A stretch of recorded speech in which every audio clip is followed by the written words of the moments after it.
女心理师的特别篇《赫顿的小可乐》时隔近1年终于上线。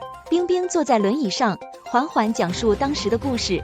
当年地震发生时，她也是15岁，她被重物压住了下半身，躺在地上无法动弹。孙护士说她在门外进不去，但是已经通知了救援队，还说自己有表可以给大家报时，但实际上孙护士从来不带表。孙护士到病房救人的时候，被走廊上的石头击碎了小腿骨，也根本没有办法通知救援队。是孙护士善意的谎言，创造了3个生命的奇迹。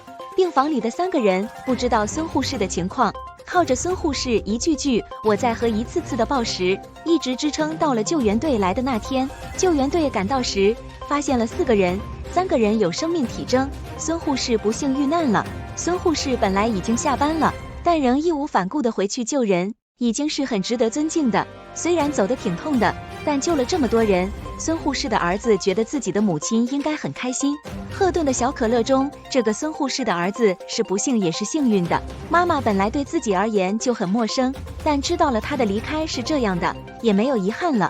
不管是地震还是其他天灾人祸，一旦发生，必然会给受害者的家属、遇难生存者留下心理创伤。在赫顿的小可乐中，处理地震故事的是钱开义。钱开义是一个很好的倾听者，作为电台主播也很会开导人。